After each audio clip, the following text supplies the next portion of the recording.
I'm early, but I'm bored. It's Father's Day. My father is not with us any longer, and hubby is at work. Why is this making my like I have nothing but forehead? So I thought we would spend some time together. Those of us maybe who also are fatherless at this point and just looking for something to do. So kind of a killing of time. So I'm not exactly sure. It's East Texas. There's always weather to be had. So I'm not exactly sure. What do you guys want to talk about while we're waiting for other people? Life in general, crimes, that ridiculous, like raggedy ass hoe in like west-ish side of Houston who decided she was going to bring, I'm assuming it's her child, to break into mausoleums and steal from the dead. Like I literally like I'm on KHOU, so the Houston's local news station. Like I have it pulled up as a tab and like will refresh like throughout the day because I'm like, someone has got to recognize this ridiculous broad. It's not like she was hiding. I mean, like she was like old and bold and out there, like with her baby on her hip, breaking in and stealing from the dead. Like I I need to know who she is. Like with my luck, she's probably some random ass cousin of mine or something like that. But I can't wait for someone to give her a name and promise people in her life have recognized her at this point. Don't you guys think? Like, then again, I am in East Texas. Like, I am here, right? Like, in the midst of it. So it could be that like maybe there's not coverage of it much outside of the real specific area. You guys will have to let me know if like you had heard about it, like if it made national news or what. But the gall, like the just unmitigated gall of this asshole to not only like steal from the dead, because I'm whatever you espouse to, right? Heaven, hell, purgatory, reincarnation, none of the above. But even just for the families who come there, clearly who come there still and take care of the niche and clean it and add to it and pay their respects. Like, even if you believe, like, once you're dead and you don't care and it's just blackness, right? The family is there. The family cares. The family doesn't want their shit stolen. And like this broad came with tools. So either she's done it before in other places or she's been contemplating it because if I was just an asshole, just your normal average everyday complete piece of shit asshole and was bebopping through a columbarium or even a mausoleum that maybe had like little niches, not necessarily for the urns, but to keep things out for remembrance. I'm not going to be carrying around a freaking multi tool or whatever it is that she had to break into that shit. Like it's just not in my wheelhouse. I don't getting ready for the day, and I'm like, okay, phone, wallet, shit to break into cremation niches. Ugh. I wonder if it's gonna end up being like that dude. I can't remember his name, but he's like literally going to trial like around this time for stealing, like grave robbing.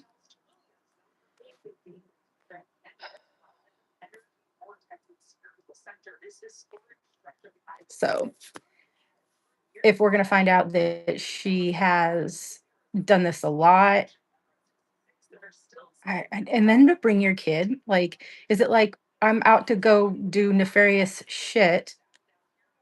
Let me bring my child with me, or bringing your child with you as a cover so you look a little bit less suspicious, like we're here just to visit loved ones, and I've brought grandbaby, auntie, niece, whoever the hell, right?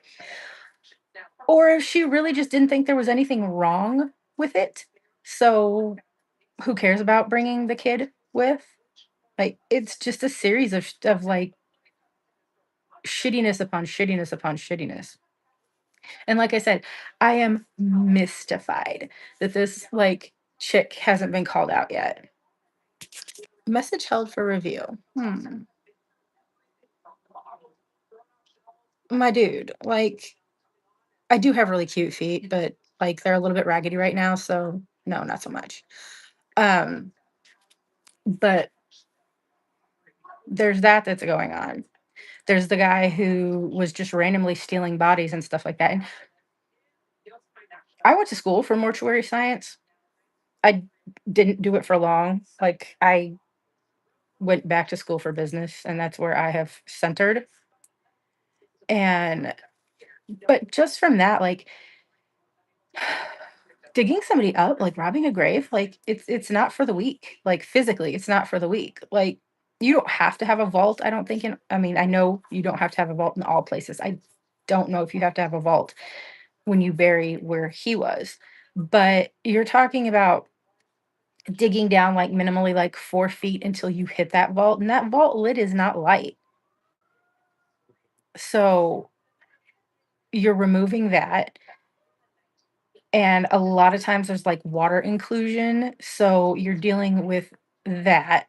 And I mean, maybe he only specifically targeted graves that were like 100 years old plus. So he might not have dealt with the vault, but then you're still literally digging down like the height of a child and not just a hole like you're planting a tree, like a skinny little hole, like feet in either direction. And no one noticed this. No one was like,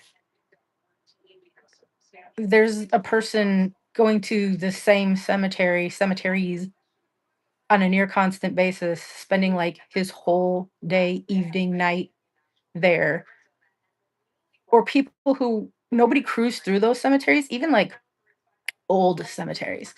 There's freaks like me going through them all the time. Like it's bizarre to me that nobody up until that point, and I think it was what because he got busted on like Facebook Marketplace or something, like noticed big, huge, gaping holes in multiple cemeteries, like all around the vicinity.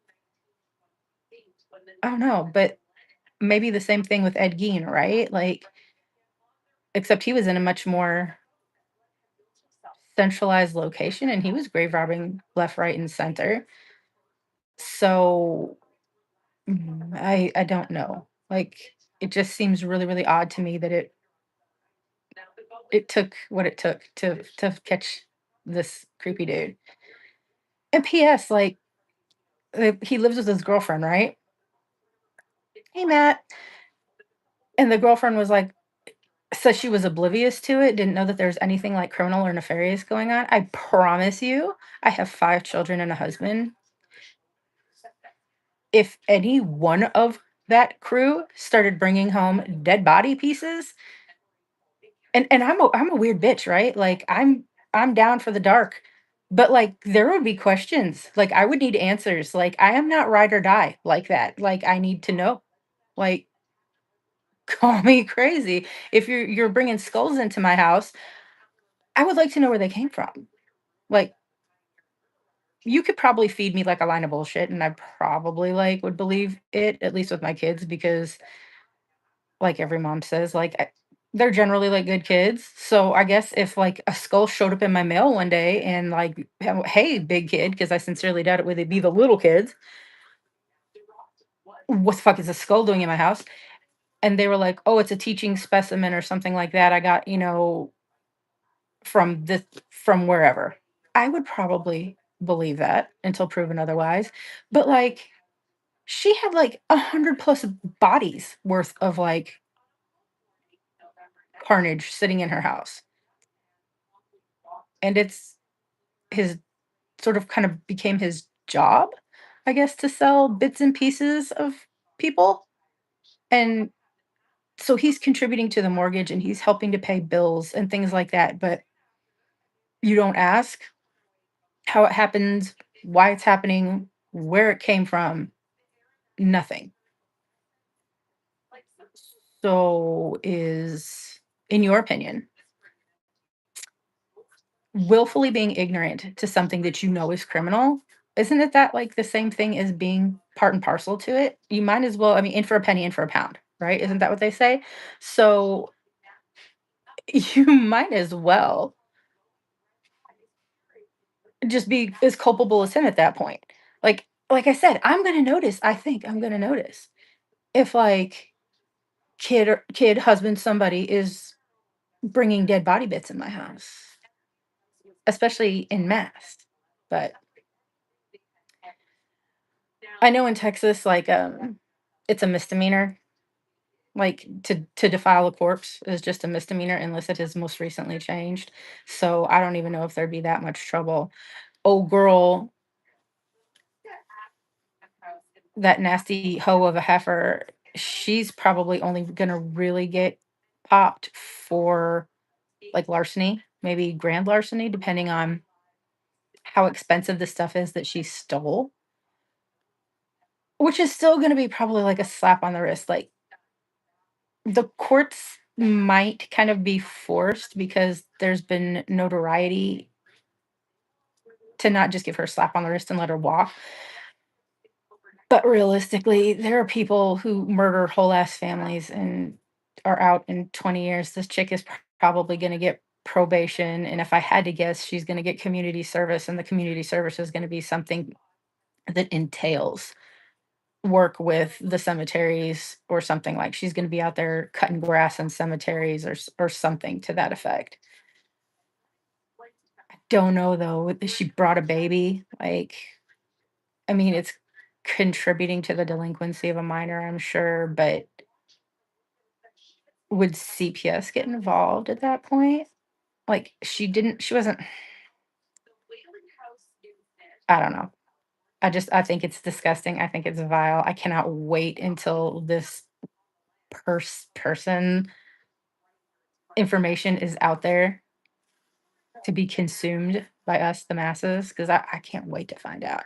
Because I would love to deep dive her past, present, and see what's going on with her.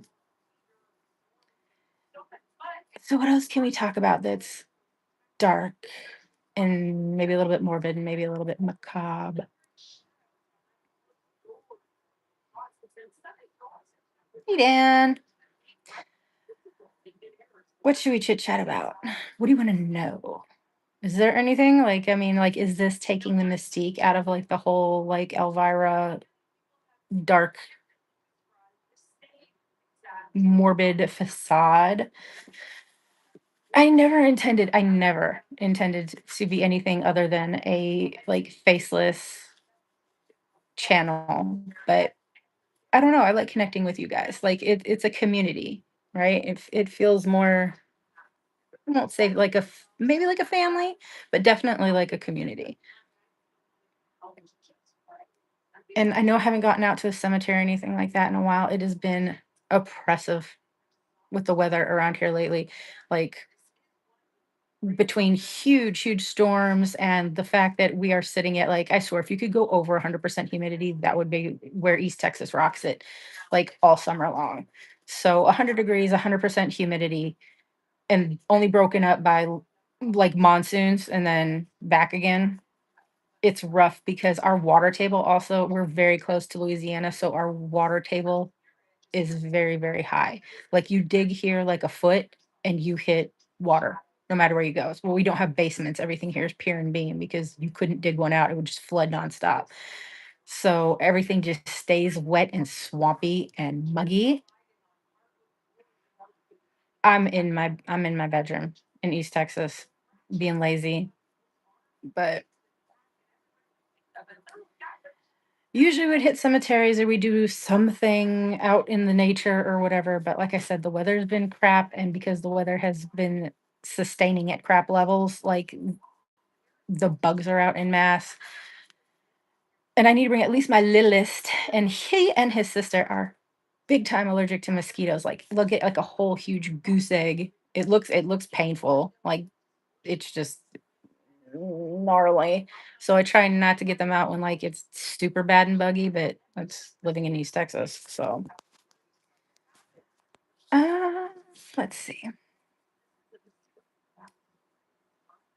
Brandy Michelle Thompson. I've been working on a story. I make it sound like I'm a journalist or some kind of thing, but information about her. She is very, very local. She's from the town. She was born the same year as me. I think I would be a month, maybe 2 months older than her, but she passed in 1992. And it's just a dirty, tragic story, right? By all accounts, because I've spoken to people who were in school with her. Her two brothers are still in the area. I think one is still a police officer. If not still, then he at least used to be. There's a lot of people who still think about her, remember her, have very fond memories of her. But she was 12 years old, and from all accounts, just this happy, quiet little girl that, people saw around the neighborhood as one does, especially like in, the late 80s, 90s when it was a little bit more common, I guess, to just let your kids roam. Like me, like good lord. I don't think my parents knew where I was from the age of like 4 till like 17. And they only knew where I was at 17 because I halfway across the country doing college. But, she was running the roads with her friends but but quiet, right? Like just by all accounts a normal, quiet child. And she goes down the block basically. But in the country, you know how it is, like when nothing's really down the block. It's in the neighborhood. Goes to spend the night at her little friend's house. And sometime I want to say like 10ish in the evening or whatnot, she calls her mom and she's like, I don't know if I want to stay here. I'm uncomfortable. Doesn't say it's anything specific. I mean, at that age, it could, I think the mom just assumed, and I don't want to put words in her mouth, but from everything I've read and the people I've talked to, I think the mom just assumed that she was uncomfortable, not in the friend's house, but uncomfortable being away from her house for the evening. Like it was a new experience for her. And so mom was like, if you won't come home, baby, come home. If you want to stay, stay. Like it's your choice. And she didn't make it home. So I guess the mom just assumed that, she stayed with her friend. And then it's the next morning and the friend was like, "Nah, she took off. Like right after she got off the phone with you, she bailed. We just assumed that she'd made it home. Like why would I not? It's literally like I could see her house from our house." And so they started a big old search, Ugh, sorry. Comfy. But they started a search for her and they looked all around, clearly all around like the immediate vicinity, and they found nothing. And then I want to say like the next day or the day after, they ended up finding her body in the same place that they had searched. Like almost directly across, I want to say, from her house and right down the block from where she was spending the night. And she was murdered. They didn't ever, that I could find, give any specifics as to how she died. I don't think they announced whether she was essayed. I know essay, right? I hate that we have to like fluff up and I'm sorry, G rate the words to survive the YouTube algorithm so it doesn't push us into like the abyss so that no one ever sees or hears this. But so she they found her body. She was means and manner homicide. But like I said, they were never specific that I have been able to find, and I've gone through personal, like speaking with people who were there for it, and all the newspapers of the time, things like that. Didn't say, she was essayed or any or the means, I guess, in which she lost her life. Didn't say if, stabbed, shot, strangled. Y'all see my pimple patch in all its glory. That's okay. You can judge me. I am 47 years old almost and still affected. Um, so that I know that I mean, clearly she had an autopsy, but they release anything, and they won't to this day. If you ask for like a Freedom of Information Act request, they say it's an open case. so they're not giving you any information. But it like immediately went cold. And people were saying like, "Oh, it's because she's is it Happy Valley or Sunny Valley that she lived in, which was not a great area. Like it was a very like depressed area." And it just nothing. It was like they found her. That little blurb made the news. Like there has been a murder of a little 12-year-old girl. Her body was found down the road in a wooded area, which everything around here is a wooded area. It's like house, swamp, woods. You could lose a body in that like instantly. And then there was nothing. But people still talk about her. People still think about her. Like if you are on any of the local like Facebook groups or whatnot, about once a year, twice a year, people will be like, "Man, I've been thinking about Brandy lately. That poor baby. She deserves her justice." And she does. Beyond her family deserving it for answers. Like she deserves justice. I know there was a big like kerfuffle because apparently her grave was unmarked for a really long time. And people started to like take offense to it. And I don't know her family. I don't know their if they had means to do it or whatnot, but she does have a stone now. She's at Chamber Day Cemetery, which is technically I think in Elkhart, but Elkhart and Palestine like abut one another. And it's always decorated. I don't know if it's decorated by family or if people, who went to school with her or people who just remember her, but it's always very well taken care of and it's always marked for holidays and her birthday and things like that. But I have been chit-chatting with people who knew her, lived next to her, things like that. And it I don't know if there's a delicate way to say it. It's one of those situations where everybody is like, we all know who did it. It's an open secret. And I hate that. I mean, I guess it's better than no one ever knowing, but it's infuriating, isn't it? Like, you look at these cases and they're all out there and they're all unsolved. The police know who did it. Hey, Shay. Oh, we didn't wake you up, Shay. Like, I'll be on for a while probably just because life has calmed down a little bit. The biggest one is officially graduated, but he's not going to be leaving for college for a little bit. So we're in that lull, I guess, between all of the end of school stuff and then all of the craziness of the beginning of the school.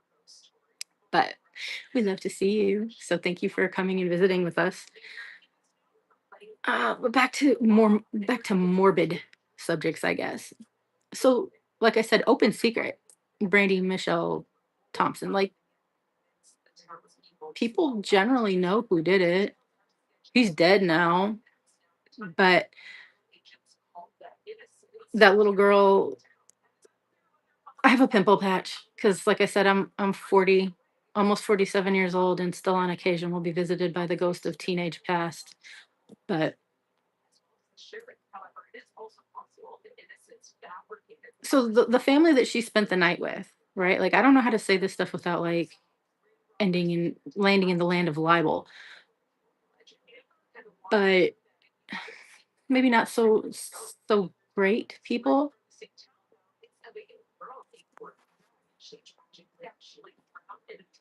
Not to say that there was anything, the little girl is just you can't blame kids for their family, right? They don't have any say in who their parents are.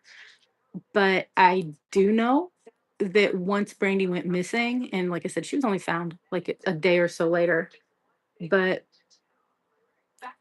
they took the little girl out of school and dad I don't remember, like I have it written down. He worked for the city or worked for something where he was like in like a work vehicle, like driving most of the day.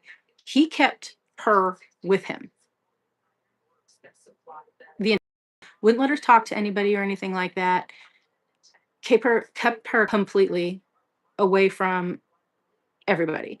And I lead into that. Like I have thoughts about that and none of them good. But then again, I try to see it maybe through his eyes. Like this child could have been your child. Like your little one was with her, but for a million little factors, like it very well could have been your daughter instead of Brandy or your daughter with Brandy. So maybe just being terrified, like wanting to keep her in your line of sight after something like that happens. Like, I guess I can see that too. It just not letting her, speak necessarily to law enforcement and things like that. Like, it just comes across as like, I don't know. And apparently, the big brothers in that house, everybody kind of moved to Ohio, I believe is the state after all this happened. And the big brothers had little issues, like on the kind of legal issues that land you on lists for the rest of your life. I believe they're both passed away now. The dad for sure is passed away now, so it's not like we can talk to them. But once again, from everything that I have heard, and like I said, it's hearsay because it's just from people who lived there. It was their lived experience with her.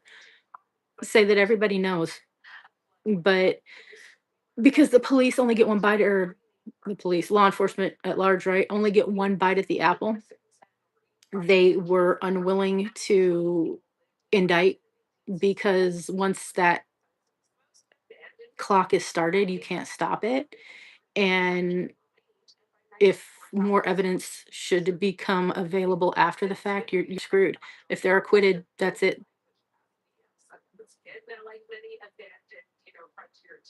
But I don't know, right? It's hindsight and armchair quarterbacking and all that stuff. And I don't know. I know have like a jaded view of all that because I guess I don't know, story time or whatever we want to call this. I was born here, like in deep East Texas. Like my family, biological family, is super thick here. Like I literally couldn't swing a cat and not hit some cousin, aunt, something, some kind of family member umpteen times removed. But we ended up moving to where my dad's family is more centered, which is like smack ass in the middle of Texas in Brown County and Brownwood, like literally like the heart of Texas. And lived there until the end of my 4th grade year. So I would have been 9 because I'm a summer baby. And I had a little friend who lived the equivalent of maybe a block away. Her name was Amanda Goodman. Everybody called her Sissy because she was everybody's big sissy, and she had 2 little brothers, and it just the name stuck. Yeah. And she turned 13, and 3 days later, she was murdered. It was in May, so it was the very end of the school year. And where the school was, you had to walk past my house to get to her house. And that was she rocked it out every day. I was home because I had chicken pox. Like, right? Lucky me. Very end of the school year when all the fun shit's happening. And I'm covered with like plague. And so my grandma lived next door to us. So built-in babysitter. So I was at her house just convalescing, probably watching like daytime TV. So it was my grandma. So some kind of soap opera. And it was raining and she was just gone. She left school and like kind of walked kitty corner across this parking lot for this little business. It's called, I don't think it's, I think the building is still there. The business is long since gone, but it was called the Hickory Stick. And as soon as she crossed that little parking lot, people said they saw her getting into a vehicle and then boom, she was gone. Within, I want to say an hour, I think it was like literally like 42 minutes, they found her body, like couple 5 miles away on like a farm to market road. So it's still the country. So nothing is like super populated and really well traveled. But this was not, she was not hidden. Like this was like, I want you to find her. She was laid out gingerly, is how they describe it in all of the reports and everything on the side of the road. on her back with her head a little bit to the side. Her books were with her. I think she had a little purse with her, and she had been shot through the head, like through the left side. Like if you were sitting in the passenger side of a car and the driver got you, and it died instantly. She was not sexually assaulted. She wasn't, beat up or anything like that. It was like somebody was coming with purpose. And it was raining, so they said like that washed a lot of would be evidence away. It's still unsolved. They thought that Ricky Nolan McGinn, when he got caught a couple years later killing his stepdaughter, that it was him because he at one point he lived in the apartments that she lived in and was a great killer of little girls. He So I guess it's gonna be kind of disjointed. Ricky Nolan McGinn. Talk about a walking, talking piece of shit. He was the son of a preacher man. And everybody said, he was this great kid and blah, blah, blah. Come to find out, he's like beating and raping women on the regular. His family had land out in Coleman, I believe. And he would pick up girls and bring them out there and beat them, do horrible things with them. Hi, kiddo. Yeah, this is the littlest one. Um, and then that escalated to killing people in the commission of those crimes. The one he got popped for, the one that actually like, stop. You don't need to be internet famous, my guy. You're too young for all that. Shay said hi though. That's it. You want to say hi, Shay? Hi, Shay. Sorry, big laundry in the corner. Um, but uh, he married a lady who had two daughters. Um, and Stephanie Flannery was the youngest. And he was never able to keep a job. So they moved around a lot. And the last place they lived was out in May, which is like near Lake Brownwood. It's a little bit removed.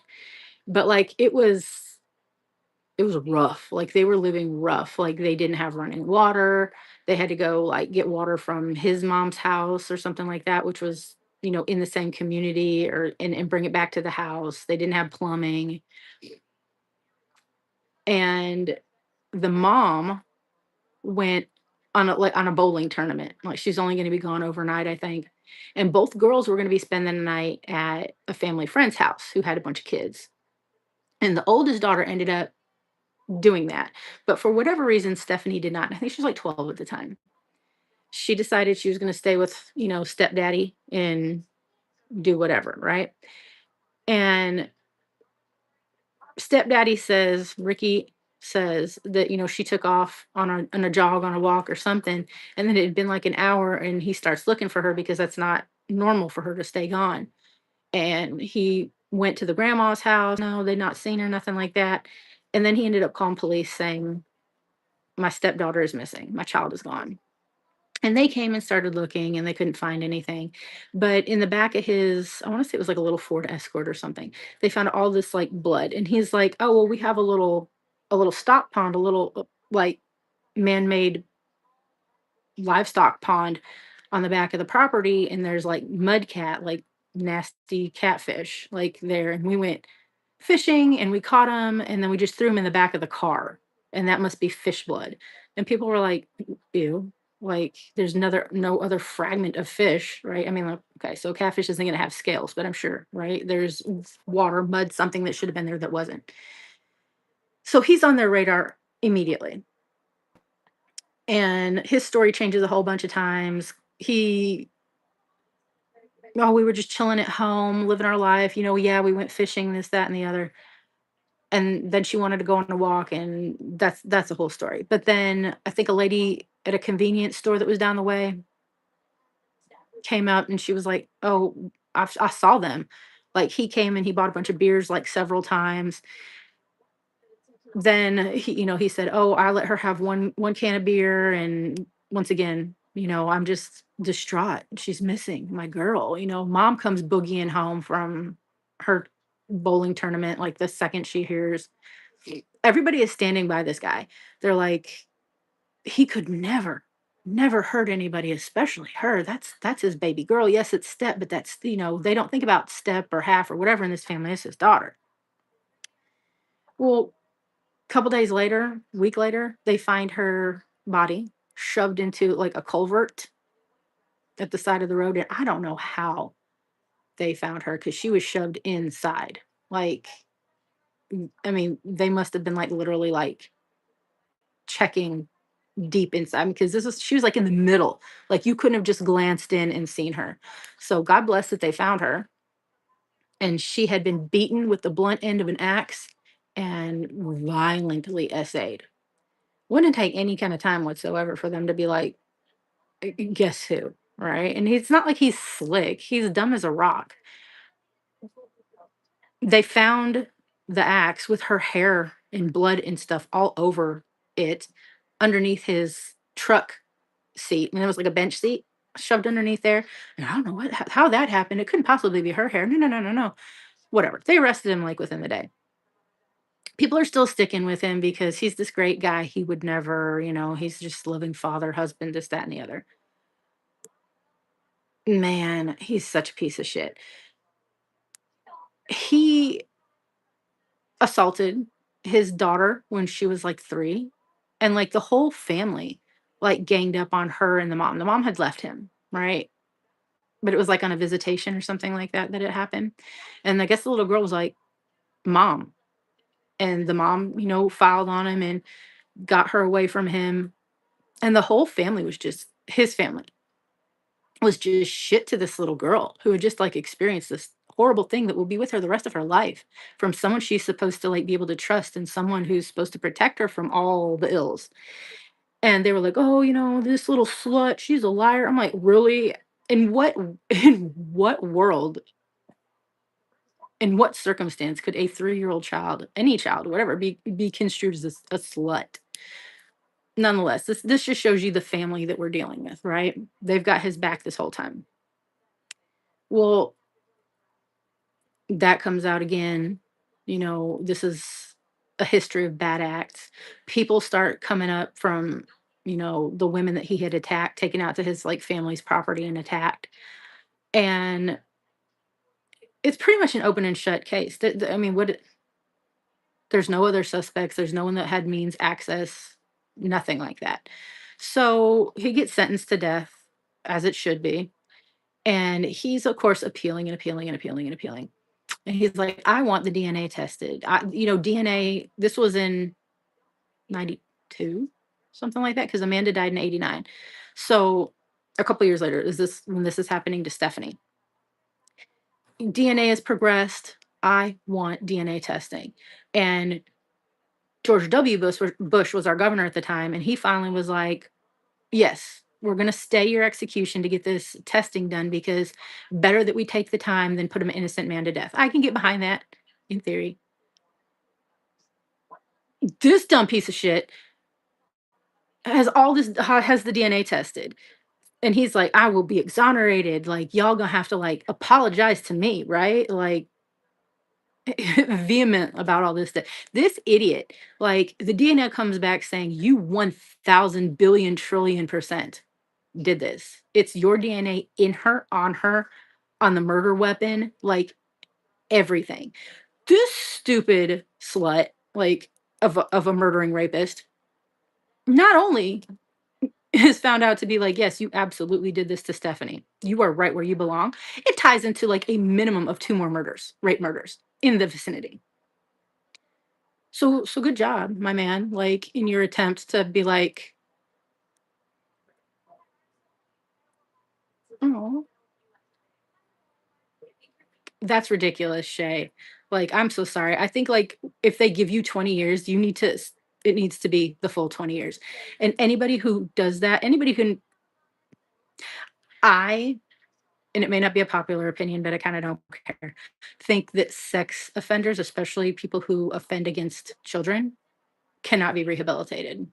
Like, there's something inside of them that's broken, and they're a lost cause.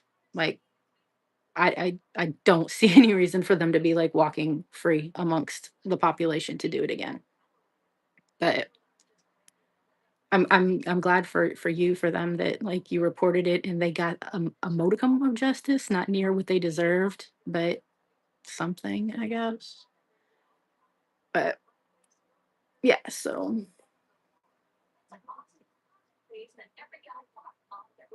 like I said, like I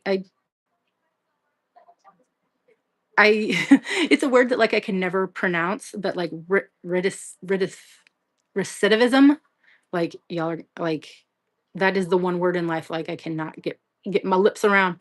But it's like ridiculous. It's almost like 100%. And that's probably almost 100% because they other ones just didn't get caught again. Like and people are like, "Oh, well, was it Louisiana or was it Florida who is either gearing up to or just did the physical castration of the sex offender?" So he was like, "Yeah, I'll have you take my naughty bits and you can reduce my sentence." I don't even think it's about that. I really don't think it's about like that kind of sexual drive. I think it's about power. I think it's just about having power over somebody and hurting somebody. And yeah, I'm sure, there's a sexual connotation to it too. But I think a lot of it is power. So I think let's get rid of that. Even if you didn't just take like the berries of the twig and berries, you took the whole unit, right? They're still going to find a way. They're going to use objects. They're people who want to hurt people are going to find a way to hurt people regardless of what they have to work with. So if the internet gets funky, it is starting to pour down rain here. I don't know if you guys can hear it or not, but so bear with me. That's also why it got like darker. But I don't know. Like I said, I don't think there's anything redeeming, no redeeming qualities whatsoever. And not everybody has got like this hard knock story, right? Now I can tell you for a fact that one of my friends almost ended up on a registry because his dumbass graduated. He's a pilot. So he graduated college and they were all celebrating and it was like 2 o'clock in the morning and they were all piss face drunk. And he, in his state, decided that he had to go potty and it would be the best idea ever to just drop trow and piss in the middle of this park. Well, he immediately got caught by like cops that were walking by. And they told him, straight ass told him, had a child for whatever reason been in this park, like not have even necessarily have seen you, but would have been able to see you, so had been anywhere in your vicinity, you would be a sex offender. Like this is just a drunken disorderly or whatever, and you pay a fine and you're done. But like had a child been anywhere near you, yes, you didn't mean it, you're drunk, you were literally just peeing in the bush. But had a child been like anywhere, like you would be a sex offender. So, do I believe stuff like that happens? And maybe there are people like that who are on the list, and maybe there are, oh, I don't want to call them May December, but like in Texas, there's a law. It's like the Romeo and Juliet law. If you're in high school and you start dating somebody who is, you're both underage when y'all start dating, and you turn 18, and this one is still 17 or whatever, like you're you can't get popped for like statutory rape or whatever, because they're saying like you started this relationship when you were both underage. You just had a birthday. This one hadn't quite had her birthday yet. So it's like an exception. But like, do I believe that like that's the majority of people? Absolutely not. Like most of these people have offended probably dozens upon dozens of times, destroyed dozens of lives before like they ever get caught the first time. So but we digress. So once again, he gets they find that he had something to the Sherry Newman was one of them, and Christy Joe, I can't remember her last name, was the other one, and they think of people other than that possibly. But they didn't try him because he was already on death row, and like at that point he had already been given a date. So they were like, we we're not going to go through the expense and the whatever of a trial when we're already going to put the dog down. So it's kind of a done deal. which I get, but at the same time, technically, Christy Joe and Sherry are unsolved, right? And I think I truly believe that the families and the survivors should get to say, "This is the one." He conclusively is the one. But he's dead now, so I guess we will never get that.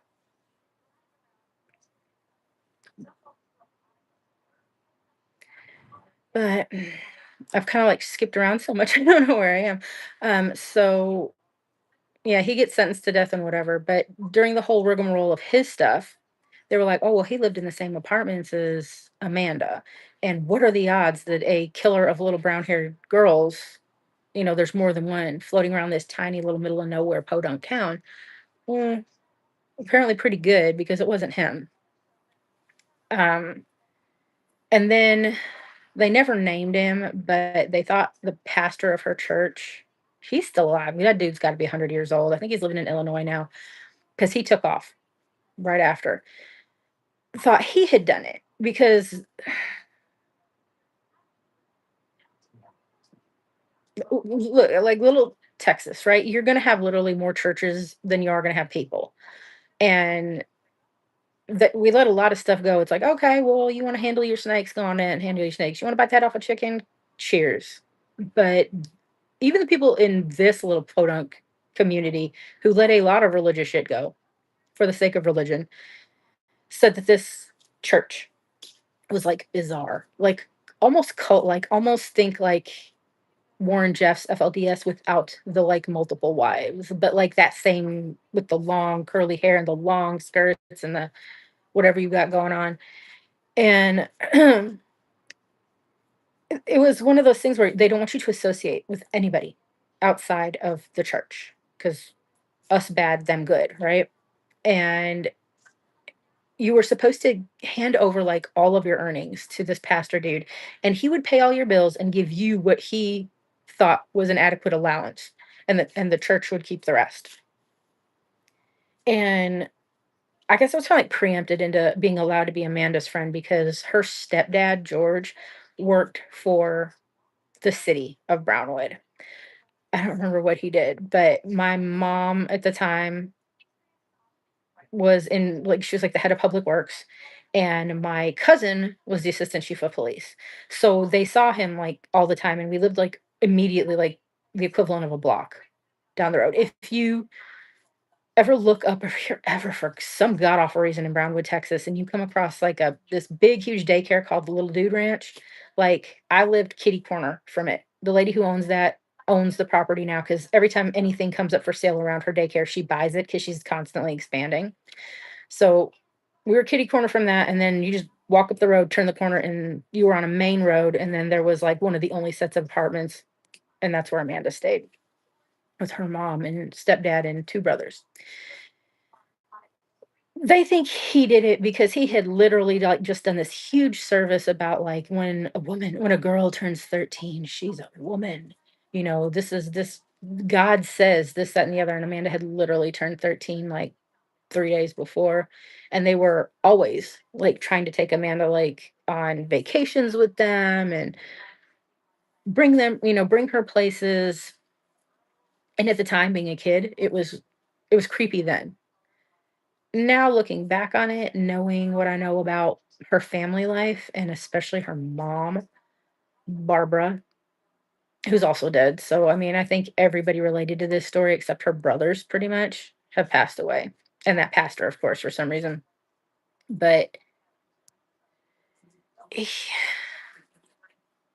like I said, knowing now what I know about the family, I can understand why he would have been like, come stay with us. Your mom's a piece of shit. Your mom's an abusive asshole. Like, why don't we get you out, right? Like she's constantly focused all her rage on Amanda.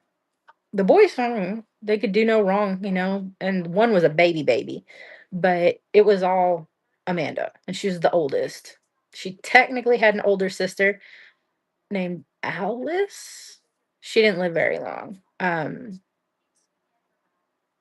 She died of malnutrition when she was a couple weeks or a month or so old. I would love to know the story behind that because all I know is, like, what's on the death certificate. It's there was no obituary or anything like that. I don't even think she has a marker. She's buried in the same cemetery that their dad ended up when he passed away years and years later. He's buried in that cemetery too, but I don't think she's even got a marker. Daddy does, but she doesn't. But like I said, this is so disjointed. I'm sorry if anybody's like watching like on the replay and they're like, I don't know what's going on. So it also came out that the pastor and his wife had been like, "Why don't you just give us Amanda? Like, why don't you just let us have her? We'll take care of her. We'll do all this other stuff." And Barbara was like, "No, no, she's mine. You can't have her." But this didn't come out until like after Amanda was passed away. So, I mean, not that anybody would have said anything about it at the time because that church, like I said, was very like, there's us and then there's you. So I don't think anybody would have said anything. And even if they said it, I don't think what charges would you press? Maybe CPS could come look at it, but that'd probably be the extent of it. But so she gets buried. She's buried at, I think it's called Greenleaf Cemetery in Brownwood, Texas. And she'd be, God, 50 something? 50? I think this year on her birthday. It's been like decades. There's still nothing. Her brother, so it would have been Alice, the baby who died of malnutrition, then Amanda, and then two brothers. And the first three were all Goodmans. They were all the same mom and dad. Barbara and Charles Goodman were the parents. And then the baby was the stepdad, George's only child with Barbara. So there was like a difference between Amanda and brother and then baby. Like there was a gap of, I think I want to say like uh, 11 plus 12 years, maybe almost like between Amanda and the baby. But middle brother there, her only biological, like full brother, is a hot mess. My friend Judy, who is also Amanda's friend, and probably like one of the only other people who is still trying to keep her name out there, he has told her all sorts of stories. He has said some wild things about their mom, which I believe just from like the little bit that I remember of her. But like I said, they scuttlebutt was that the pastor had done it because he had some weird like fascination with her. And I know that like they won't release the autopsy for Amanda. And her only two living like relatives could give shits less. So they're of no help in getting it. The one that was a baby literally is like, I don't remember her. This was a horrible time for my parents. I I have no memories of her. I'm not attached to her. I want to I don't want to relive this. I don't want to pretend anything. I He wants to pretend that like she didn't exist and it never happened. I don't know what to say about that.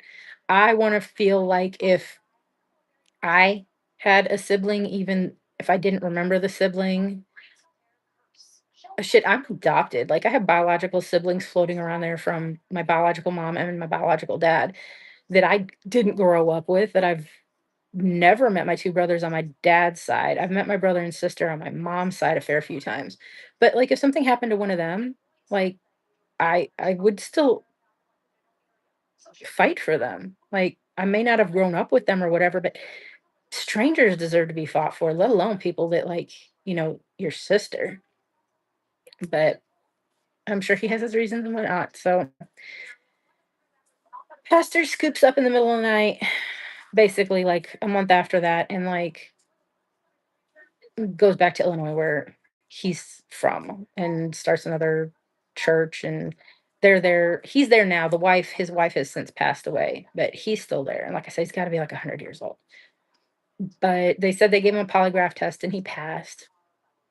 But then people from the church came out and like Judy was a member of that church. That's how she got to be friends with Amanda. Like I said, I was removed from that. I was kind of like, she's okay. And yeah, her parents are definitely okay. And her family is definitely, definitely okay. So we'll allow it.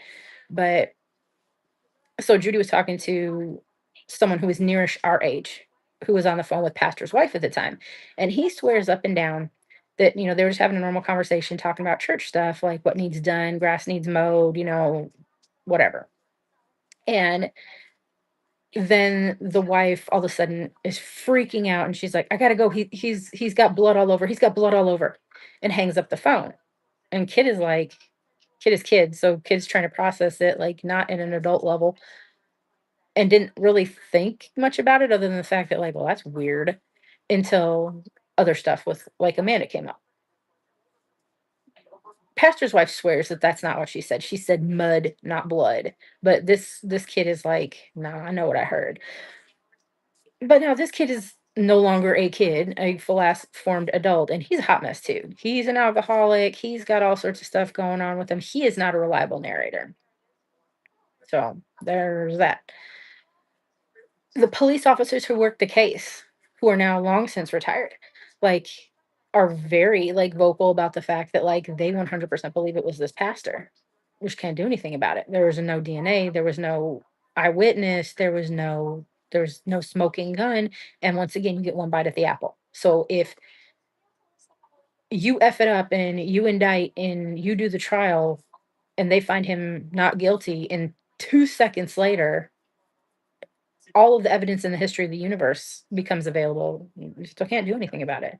You've missed your opportunity. He could then walk outside a la OJ Simpson and like write a book if I did it, and no one could do or say anything. I mean, they could say stuff, but you can't do anything about it. So they let it be. And like I said, for a second, they thought it was Ricky Nolan again, but the MO was so radically different. He beat every one of those women to death. He sexually assaulted them. He hid the body. Like, I think one was tossed on the other side of like a cemetery, but I think the other one was shoved in a culvert too. Like, his MO was the same for all three of those women, and they were nothing like Amanda's, like at all. But so she's still technically unsolved, but now Amanda's biological brother, like I said, who is also the most unreliable narrator in the history of the universe because he's got big problems like drug addiction, alcoholism, like mental health things. But being raised in the situation he says he was, I wouldn't doubt any one of those things. That she was just this vicious, abusive mom. And when they moved off to Austin or whatever, she turned him out. She was like, "Get to hoeing because I'm not paying for you and I'm not giving you a spot to live unless you pay me." And for everything I know, like, he ended up with a deadly disease that there's no cure for because of the actions, like, taken at that time. And she was physically abusive, definitely emotionally, mentally abusive, and she never sexually abused him, but she turned him out and, like, handed him off to people who did, per him, right? She could be Saint Barbara for all I know, but I'm just going off of what her own child says. He also says that he still, to this day, physically has letters that she wrote to the pastor, basically professing her undying love to him, not just like, pastor to his flock love, but like, "I want to be with you. I'll leave George, you leave whatever wifey's name is. Like, I love you. I worship you. You're everything to me." And like she would apparently like write different versions of these letters. She would like edit and write it again and edit and write again. He says he's got a box full of them. And he thinks, "Happy Father's Day." My father is unfortunately passed and my husband is working. So we're here, but I don't know, Shay. Like, I don't know what was going on at the time. They didn't live in Brownwood at the time. I think they were in either Fort Worth or Dallas. But Alice Marie, I know Alice for sure. Goodman was the baby's name, and she would have been older even than Amanda. And it literally said like malnutrition and I think one other thing. I have it saved on my phone. Um, but there, I don't know. I don't like, and it's not like it was back in like the 1800s where babies were just dropping like flies for like any kind of reason. And they were just like, "'Tis the Lord's will." This was in the 70s. So, yeah, medical science maybe not as good as it is now, but it was also not like, it's the vapors. But Like I said, the brother says he still has these letters. He said he's got them in his storage unit in Rising Star, Texas. He won't show anybody. He won't show me. He won't show Judy. And I think him and Judy kind of had like a kid crush or whatever when they were younger because we're a little bit younger than Amanda, so brother's age. And then when they got older, it kind of like turned into a flirtation, but she was, in a relationship. So it never ventured past that. But he apparently still thinks about her. So even though she's been long since married and has kids and is doing her thing, he'll get in contact with her and use Amanda to try to infiltrate her life again. Like, I could give you those letters. I could tell you this. I could show you this. I mean, he never comes through with it. And she's not going to partake. She's not going to be like, yeah, I'll go on a date with you. Yeah, I'll make out with you. Yeah, I'll sleep with you if you just give me the thing. No, she's not the one. But he still tries, like, to the point where he I think, tried to break in her home at one point, force his way in, and she was like, No, absolutely not." And I was like, I mean, it's Texas. I said she should have done shot him, but she did not take my advice. So, once again, completely unreliable narrator, but this is what we have to work with. So, he has said that it was the mom, that Barbara did it, and there was blood in Barbara's car, but she said it was from, like, one of them picking a scab on the way to school that day. But the situation of that day is that she drove them to school. I don't know in how, who came first or whatnot, because they went to two completely separate schools. Like, the baby was a baby, so the baby stayed home. The only biological brother went to East Elementary with us because he was our age, right? We were still in elementary school. And Brownwood was weird. I don't know if it's still this way at the time, but like all the elementary schools was like northeast, south, and west, and we went to east. And then there was one building called Central Six for sixth grade. Everybody went to sixth grade there, and then you went off to like the junior high school was like attached. And so she was at the junior high school campus. So I don't know if East Elementary came first or the junior high or vice versa. But nonetheless, she physically takes them in the car and she drops them off to school. And at some point is when Amanda apparently picked a scab in the back of the car and bled out. But then it's time for school to be out, and it was raining. I know it was raining, and like the reports even say, like because of the rain, they weren't able to collect much evidence off of her body. She's sitting at home waiting for Amanda to walk home, which it was not really that far. It was, especially in country kids like standards, not far at all. But it's pouring down the rain. You're at home, and yeah, you got a baby, and it's. I have 5 kids. It's a pain in the ass to pack up a baby, but if it's raining, I'm picking my kid up, especially like if my just sitting at home, literally staring at a child. She does not. She waits like 45 minutes and gets insta pissed and is like, I'm about, and literally tells anyone who will listen that like she hadn't come home yet and she was about to whoop that ass. She was about to find that child, snatch her up by her hair, and like give her a beating. So like, how dare you do this? And Amanda was not the one. Amanda was literally everybody's little mama. Like, she had so many responsibilities for her brothers. She was super conscientious. She was like super studious. Like, if she would have been allowed to live, like she could have and would have and done anything and succeeded at it. She probably would have never left that little bitty shitty town because brothers, and she felt responsible for them. But had she could have had everything she ever wanted. But mom's first thought is, I'm about to whoop that little girl's ass. I'm about to like beat her till she's blue, right? And so then she puts the baby in the car, drives out to the school. She's not there. She says she drives around a little bit looking for her, but the timeline doesn't add up because she literally had reported Amanda missing like minutes after, she said that she was going to beat her till the white meat showed and then took off to look for her. And the police come and they take the report and they're like, start looking, and they start talking to her. The little I'd say her friends, but basically the church because that's all that she was pretty much allowed to be friends with. And like I said, very soon thereafter, probably while the police were taking the report about her being missing, uh, this gentleman is driving down the road and sees her body. He stops long enough to ascertain that she can't be helped, right? And then, 'tis the land before cell phones, he boogies off to try to find someone to call. While he stopped initially, like, to see why this little girl is laying on the side of the road in the pouring rain, another car coming the other way stops and is like, "And what's going on?" And I think he pretty much burned off. I was like, "I don't want a part of this. This is not, don't put my name attached to it." They found him. Judy's talked to him, and he, gave the same story pretty much verbatim as the gentleman who found her. He just didn't want to be involved, and she was already dead. So what, right? But the police come immediately thereafter. The investigation super kicks in, and there it ends. Like nothing ever happened. The mom never advocated for her daughter.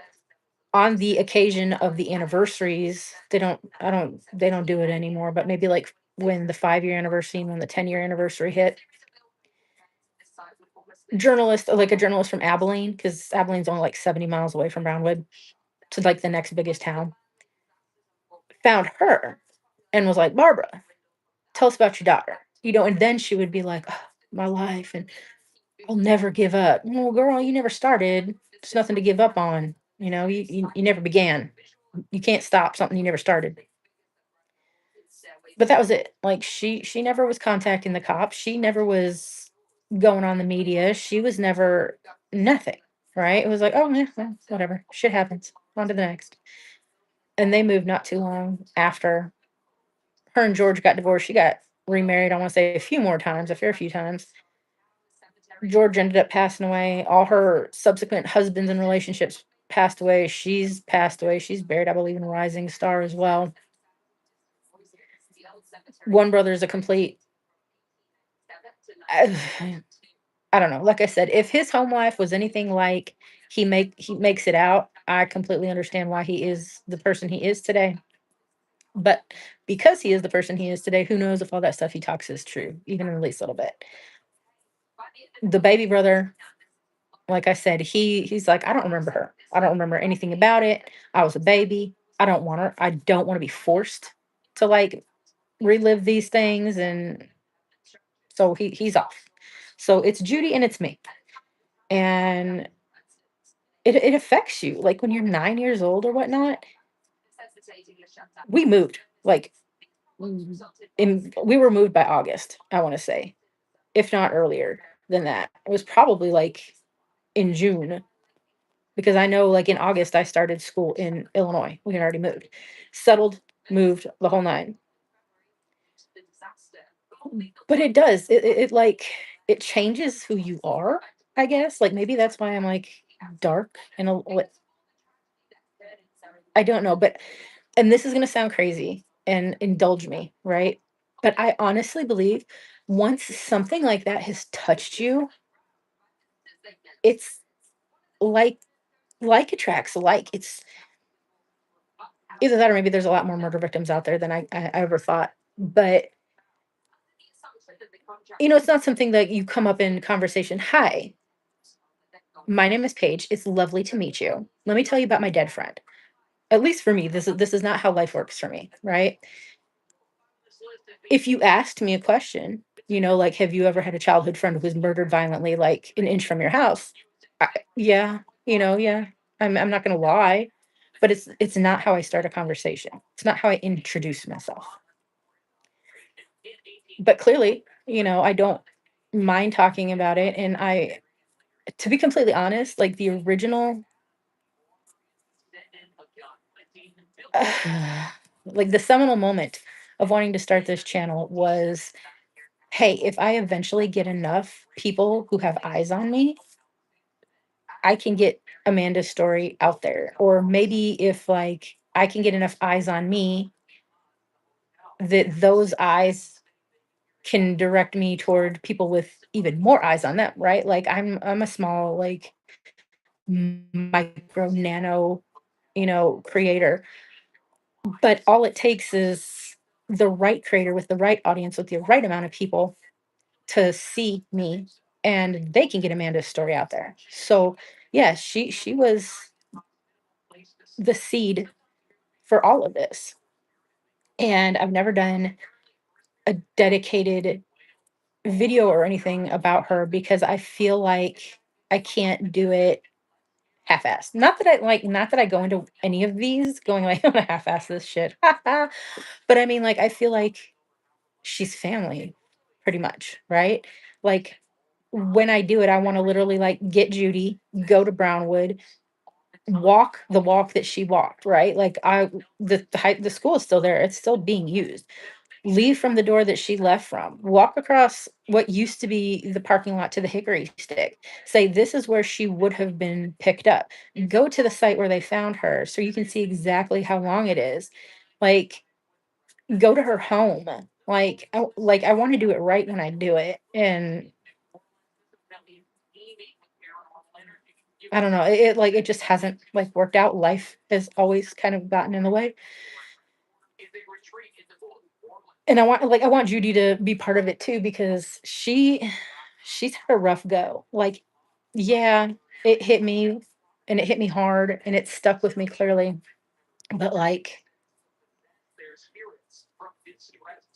it wrecked Judy. Like, it sent her down a path that it took her a while to, like, right her ship, if that makes sense. Like, I don't wanna tell her story, and I don't it's not my place to, but, it did some serious stuff to her. So I feel like she has the right to tell her story too, and then go visit her, of course, like, where she rests, and there's not that many people around there that are still people will remember it, I'm gonna say that, but they're not invested. It's the 2 of us, including her family, it's the 2 of us. So, yeah, when I do it, I wanna do it right, and I wanna do it, it very detailed because there's nothing like that about her out there. Lamont at large rocked past her grave, and I think he gave, like, a very just what's out there on the internet about she was 13, she was murdered, it's not solved.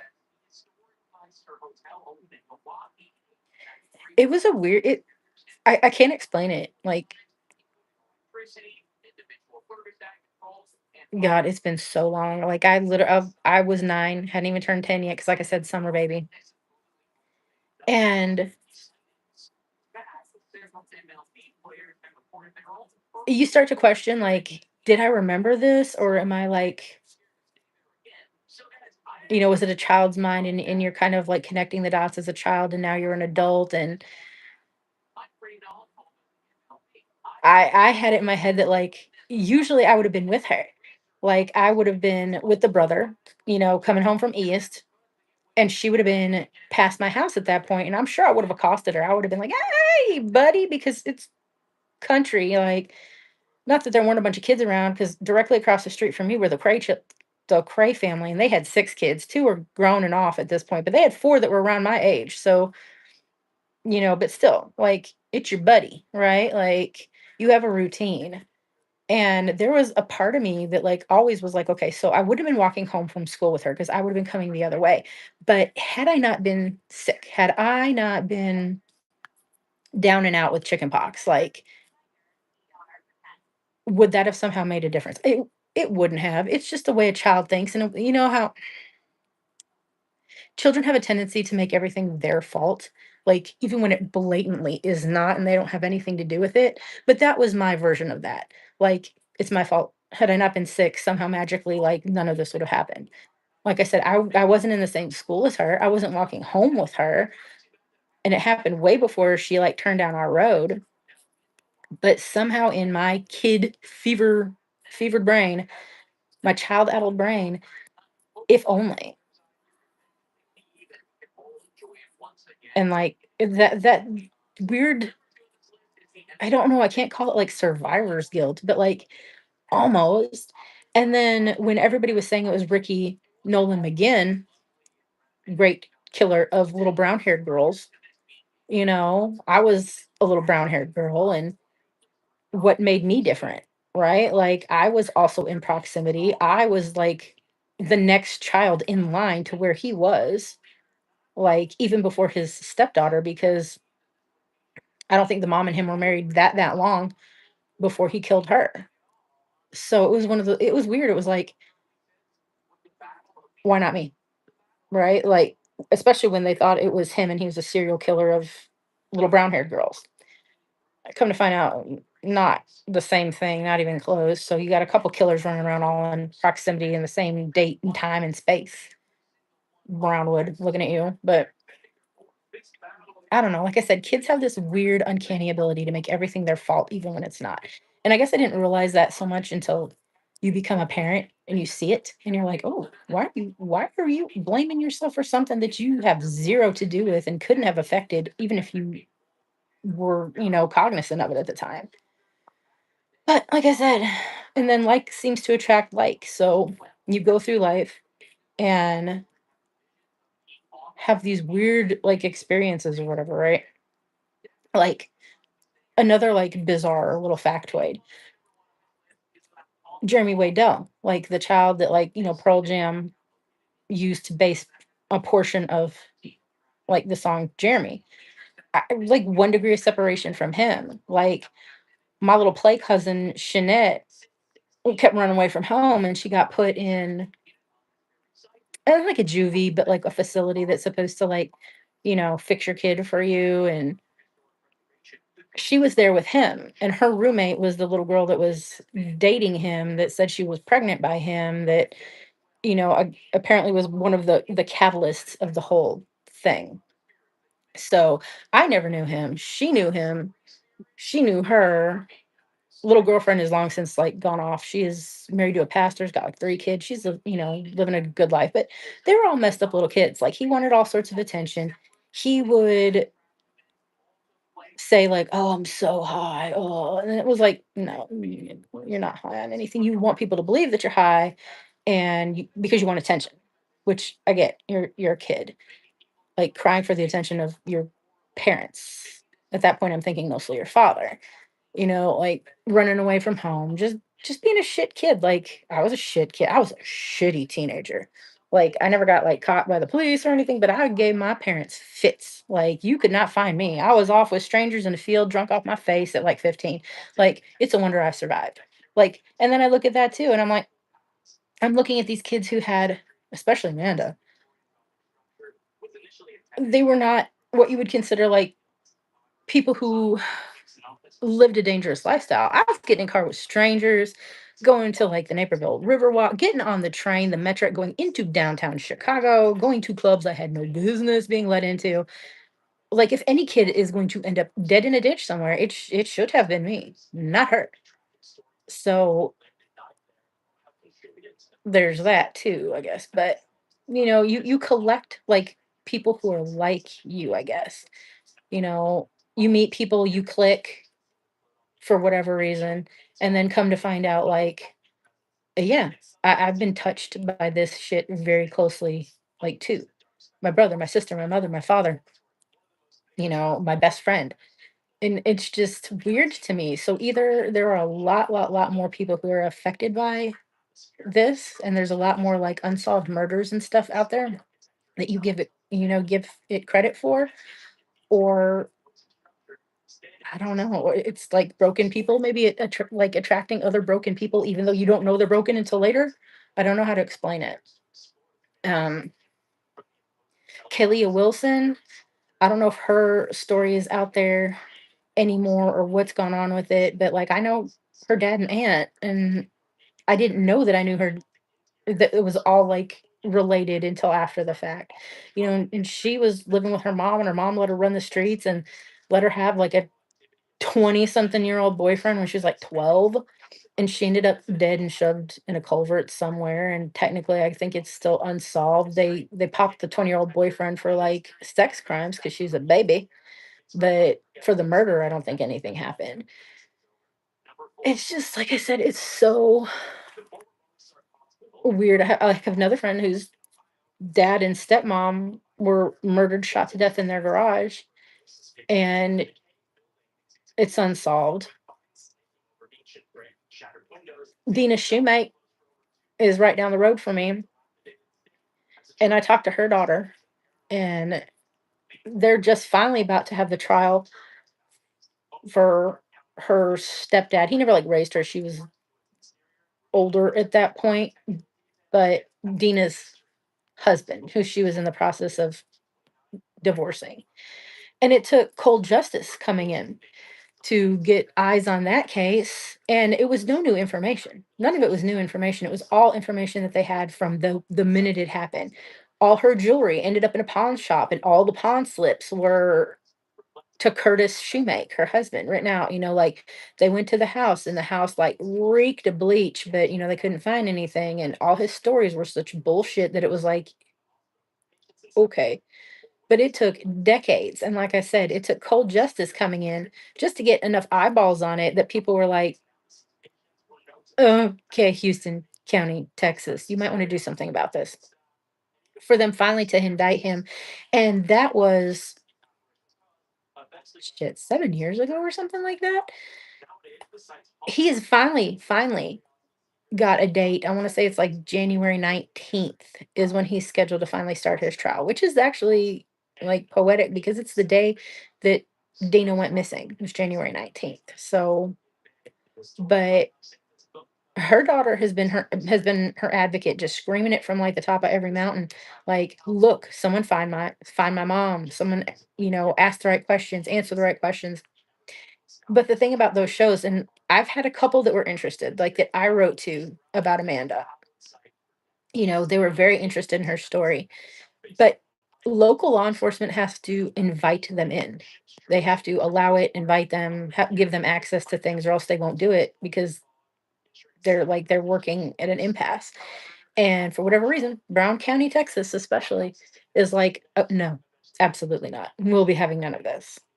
And I don't understand. Like, okay, let's say you fucked up like that investigation. Let's say it was just a shit show from the very first second. Okay. None of those people who worked on that original case are still working, right? In law enforcement. 99% of them are deader than shit. So who are you going to hurt?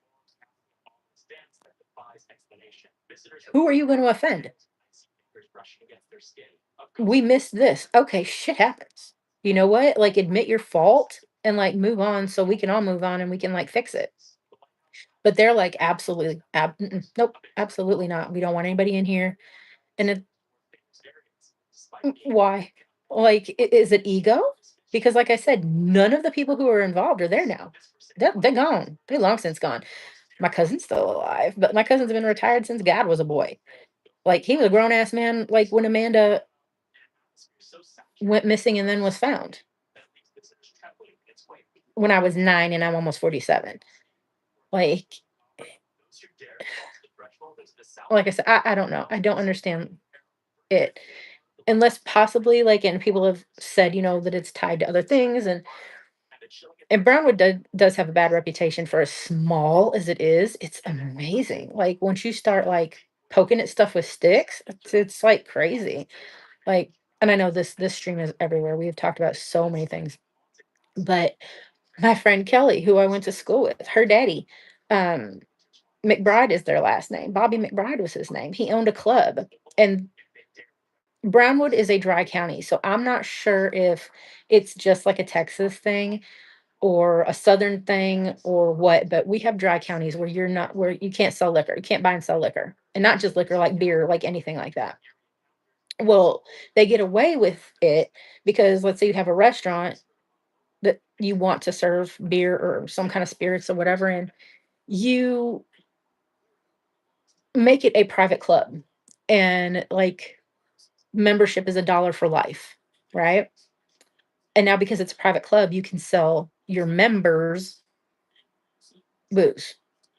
So like that's how it's done there. You'd be driving through Brownwood, Texas, stop at a restaurant, and they've got all sorts of beer and shit on the menu, and you go to order, and they're like, "Okay, so fill out your name and whatever here, and you're now an honorary member of the club," and they just serve you like normal. right? It's just another way to get around with it. But he had a club in Brownwood, and they found him like shot several times, dead. Never figured out who did it. Kelly has a daughter now. They still live in the same area. Her mom is still there, lives, unsolved to this day. And it all happened around about the same time. Miss Inlow, she owned a shoe shop. Her and her husband, but he had passed away. And she's a little old widow lady, like 80-year-old, skinny little bird, like tiny little bird like lady working at her shoe shop. Went and had lunch next door, came back. And then I think it was like the next morning or something, someone was making a delivery and they noticed that the door or something was still open and she was dead. She had been essayed and I think beat to death with like a broom handle or something in her shop. And that was unsolved up until a year or two ago. They just figured out hers. I don't even know if the dude has like gone to trial or anything yet, but it was DNA. Baby. Can you order some pizza after that? Yeah. Well, I don't know if dad wants pizza on Father's Day. He may want to do something different. It's this because I'm hungry. Well, I mean, you don't have to wait until your daddy comes back to eat. You get that right. But do we have anything else I like in the house? What do you like? I'm gonna check it out. Oh, okay. You let me know. Um, no, but like I said, like that was strictly like DNA. Thank you. All of my kids are well, not quite 5 years apart, but the last sets are 5 years apart. So his oldest brother is 18 and a half and he is 6 and a half. So we have a spread. But him bringing up the rear. A judge died in mysterious circumstances. His car flipped and he drowned in a culvert in a bar ditch in like a quarter of an inch of water. Everybody has always said that like there's messy stuff there. Like Brownwood is a weird place. Like as small as it is, like there's a lot. Um I don't necessarily think Amanda's stuff is connected. Have been rumors that like she had seen a drug deal and was about to like narc everybody out and that's what happened, but like I don't know. It just sounds weird. Like that you gonna would she willingly get in the car with you if like she was worried about whatever and it just, saw you dealing drugs and was going to like get all up in your shit about it? Not to mention the fact that she's hi BB, not the kind of get into people's shit about anything anyway. What you need? We have a lot of raw chips. What you want chips for a snack? Yeah, I'm gonna get one. Oh, you're gonna get it? Do you need the help? So you're doing it. Okay.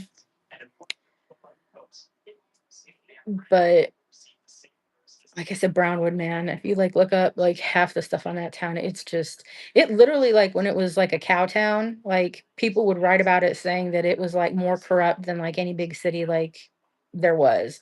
And I don't think that is necessarily like I don't think they've evolved past that. But like I said, I don't think that has anything to do with Amanda's passing. Like I think literally it was just one bad actor. You need help, baby cake? Yeah. Hold on one sec. Hi, baby. You give him a big kiss. Ruby loves you. Okay, I'm back. Um, I think hers was just like I said, one bad actor, like doing a horrible thing. But I mean, are we ever gonna know? I mean, God, I hope so. Oh, thank you, Rob. But I don't know, like every single time, I open thank you. I open up my phone or whatever, and I get these Google alerts, for DNA, true crime, Jane John Doe, stuff like that.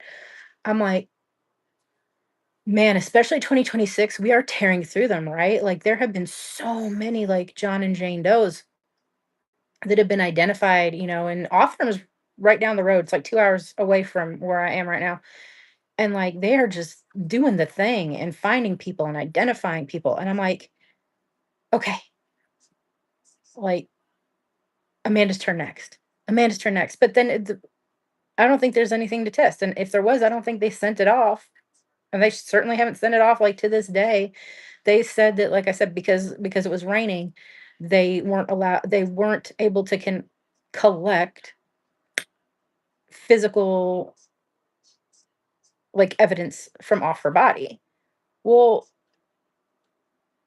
part of the story too is, like, when we thought it was everybody thought, and most people still do think, that it was the pastor and that it was like a sexual kind of thing, like he was obsessed with her, that maybe she had been, like, sexually abused.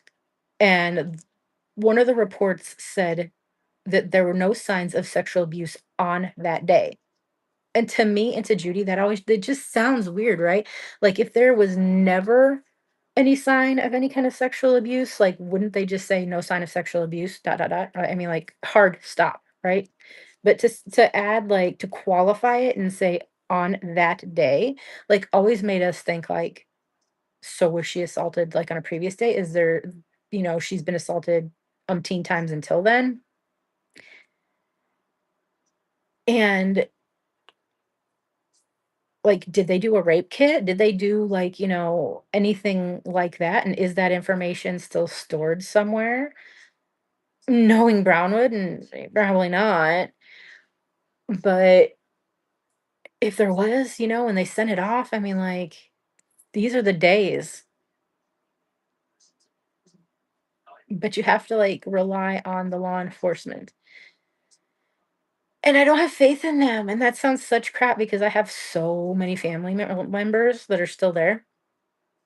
Like, my dad's side of the family is a pioneer family. They settled, like, that county and the surrounding counties, and cousins were like, my cousin was the postmistress, and like I said, my other cousin was the assistant chief of police for 100,000 years. And, like, you can't, like I said, swing a cat without hitting somebody there who's related to me too.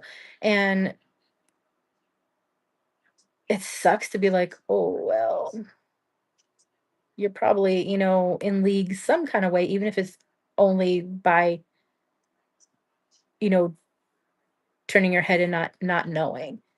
But I don't have faith that they did that. I don't have faith that they, if they did have it, would send it in.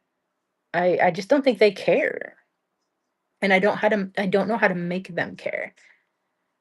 Cause, like I said, there have been national shows, like, before Cold Justice even existed. I can't remember if it was like Dateline, 48 Hours, something like that. They were like, I had emailed everybody, and they were very interested because, not for nothing, but, like, those sensational, like, the sensationalism of it, right?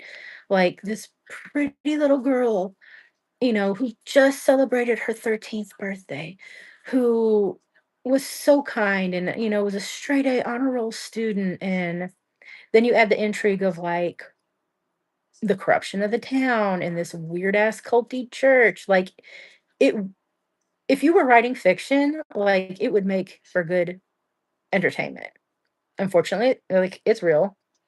And they tried, and they, like, wrote and stuff like that, and the county won't allow them in. Once again, I don't understand why, because it's not like you're narking yourself out. It's not like you were the one who was responsible for whatever was going on in the investigation, and they're gonna come in and they're gonna find out that you specifically effed it all up. Like, these people are long since gone. Like I said, 90% of them are deader than shit. Okay. Like, who are you protecting? Like, it you are so many decades removed that, like, plausible deniability is the thing. Like, you'd be like, "Man, half of the people who are in there now probably weren't even born when this happened," and if they did, they were babies.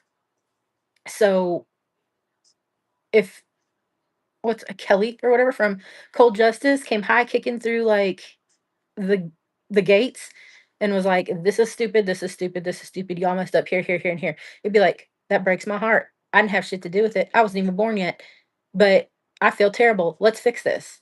And okay, now you're the hero. And I think, oh god, I can't remember his name. Judy did a live stream with him. Gray Investigates, I think, some odd years ago. And this was still when we were more under the impression that it was the pastor. And now we're kind of leaning toward the mom. But I think he might be the one with the biggest audience that's ever really talked about it. Like I said, Lamont at Large has a bigger audience, but he just kinda cruised through, and I think he talked about Bobby McBride. I know he talked about Amanda, and I think he talked about Miss Inlow, all in Brownwood while he was there. I don't know if there was, like, another one thrown in for good measure, but those 3, I think. Definitely Amanda, and then I believe the other 2. But, like I said, so much weird little stuff in that little bitty town. Like, it's, like, in the middle of nowhere. Like, Howard Payne University. It's like a Baptist university. They're there. That's about it, other than your normal, like, country stuff, right? But there's that. I'm trying to think what else can we chit chat about. But like I said, I wanna do something on her, but I wanna do it, like, so right. I wanna, like, go and walk her walk and, like, show where she was and where everything happened, and it's not like we can interview anybody because, like I said, one brother doesn't give a shit, and the other brother is so unreliable that I don't wanna even be bothered with him anymore. I think she's got a half sister out there somewhere who's emailed me maybe a couple of times, and I was unfamiliar with her, like, from youth. But Judy said, "Yeah, no, she's like a half sister of some sort, but she's never raised around any of them." And, but even she hasn't gotten it out there either. But I don't know. Like I said, I'm an adopted kid. Like, my parents got married older and tried to have kids for a long time and couldn't, so they ended up adopting me. And my biological parents, like, each went on, of course, had their lives because they were just itty bitty teenagers when I was around, like, when I was born, got married, had 2 kids each, on each side. And I promise you, like, if anything ever happened to one of them, even though I wasn't raised with them, I didn't grow up with them, I don't have my sister's probably the only one I have, like, sort of a relationship with, and even that's kinda, like, at arm's length just because I'm not a person to, like, be super I don't know how to explain myself, you guys. Like, I love who I love, and, like, I don't know, like, I don't invite people in, like, easily, and even though, like, she's biologically, like, my sister, like, to me, biology isn't a reason to give people access to you and your family. Like, I'm a "you have to earn it" kind of person. And I have family that I've grown up my whole life with that, like, my parents never said my adopted child or whatever, so they're just my family, they're just my cousins, they're just whatever. And like I said, I got some uncles, aunts, cousins that I don't invite into my life, and they're people that I've known my entire life. So, I don't just get a match on Ancestry one day and be like, "Oh, well, since we are related in some form or fashion, you now have access to my children and my life and everything." I'm not the one. I have always been one of those people where they're like, "Oh, but it's family. Like, they did something shitty to you, but it's family. You just need to, like, forgive it and move on." Why should I expect less from my family member than I would from a stranger on the street? If a stranger on the street that owes me absolutely nothing in life acted this way and I would cut ties and didn't wanna be bothered with them and we're done, finished. Why? Why would you accept that from a relative? Like, that make it make sense. It's just never made sense to me. Like, th they're supposed to be your safe place. They're supposed to be the ones that like you can rely on more so than a stranger. So why would I allow them to treat me, my kids, shittily and then just forgive them because we share a certain segment of DNA? No, it never made sense to me. It'll probably never make sense to me. Like how you're just supposed to like automatically be like, but they're family. More of a reason for them to not act like an asshole. But here we are. So all of this started off, I think, talking about Brandy. And then we like went to Brownwood and fucked up that whole county. But let's see, Palestine. Palestine's got a fair few like unsolved murders too. And it's weird because like there seems like there was this stretch where Palestine was killing our old folks. Like if you were over the age of 80 and you live by yourself, especially expect a stabbing. Like it was going to happen. Mary Waters is I think the only name that I can actively remember. She just living her 80-year-old life, like gardening and doing her thing, and someone broke in her house and stabbed her, and it's unsolved. And like right around that time, there were a couple more all unsolved, but they never like linked them. They were always like, these are isolated individual instances, which, yeah, bad shit happens every day, but it seems weird that like I said, Palestine decided we were going to kill off our old folks all at once and none of it was related. But such is the thing. And then I'm pretty sure it made national headlines, and it's been my itty bittiest one wasn't even a thought yet. My second youngest was probably like a toddler. So maybe 9 years ago or something. And there was a dude who killed most of a family. I don't know if they want to call it Palestine or Tennessee Colony. And I don't remember his name. It's the weirdest stuff, isn't it? It's like some stuff like you can remember every bit, every little nuance, everything. And then like this is like, oh, a guy who killed a grandpa, tried to kill the grandma, the daughter, her boyfriend, boyfriend's two adult sons, like 20 and 18 or something like that, and the daughter's baby. When I say baby, like anybody younger than me, I refer to as baby, but I think he was like 6 or 7. And it's the weirdest, like when I say weird, most tragic story, right? Tragic that any of them lost their lives whatsoever. But this dude's family had a house over here and like other like acreage. And part of that acreage ended up getting sold off to the people that died. And they were going to use it as like camping hunting grounds. Like they were going to come down from Dallas every so often and hunt and fish and just do their country living down here. There was no house or anything on it. They were just going to stay in an RV. And this guy took big time umbrage to it. Like, I don't know why he thought the land should have been gifted to him because family, I don't know what. But nonetheless, they sold it. And these people came, and I think it was like their first or second time coming down. And they had gotten stuck in the bar ditch or in some mud or something before they were even on the property. And murderer dude pulls him out. He goes and gets his tractor or he goes and gets his truck and he pulls him out. And they're like, thank you so much. If you want to come over and when we're having a campfire and have some beers with us and like, we're going to cook out, like, in thanks for you getting us out the ditch with our RV and everything, we would love that. And he's like, yeah, right. Absolutely. It's given them no red flags at this particular point in time. Somewhere during the course of the evening, I think the 2 I don't know how to say it and not be like, because there's sons over here and sons over there.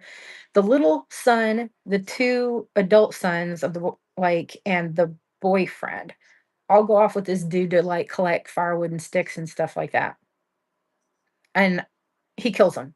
Like, comes back to the RV, kills the girl, and I say girl, she's a grown ass woman because she's, got a 6, 7-year-old kid already at this point, and she's grown.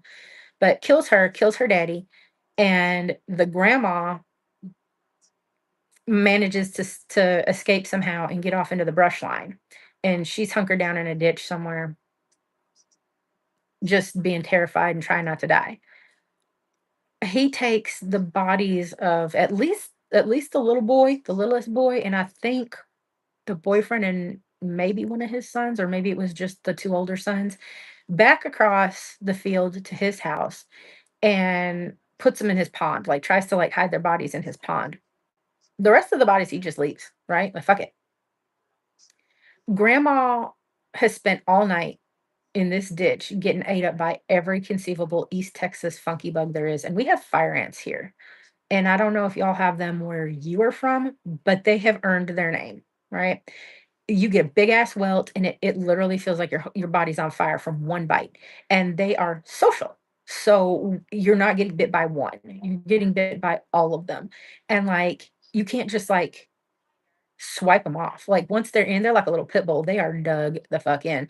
Like having experienced fire ants like my entire childhood, like 0 out of 10, do not recommend. And she was laying in them all night long, like, just trying not to die, knowing that, like, her family is probably dead. And so she eventually crawls out the wood line, and police find her because I think they were called out there for, like, a welfare check or something like that.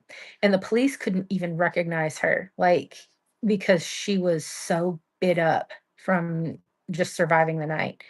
Well, everybody else is dead. It did not take but 2 seconds to figure out who did it, who this guy is. They had to move his trial because there ain't no way he's getting, like, a trial without people, already having preconceived notions here. Has come to find out he's just a piece of shit. Once again, history of abuse, like beating women, like raping women in his life, like how dare you tell me no, and mistreating children and treating his like aged mom like crap. And come to find out the evening before, he was at, a local gas station, and I don't know if he was just getting gas or if he was just it's the middle of nowhere, people just go to gas stations here to fuck around. But whatever happened, he started having words with some other dude who lives around here, and pulls a gun on said other dude, and the police are called, and the police come. And other dude is like, "Nah, man, like, I know his family, like, I don't wanna press charges, I don't wanna whatever, let's just pretend it didn't happen." Give him a fussing and send him home, which is what they did.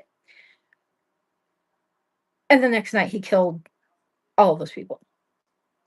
So, I mean, hindsight is 2020, right? But, like, just imagine, like, had you taken him in that night, like, because he was waving a gun all over the place and threatening people,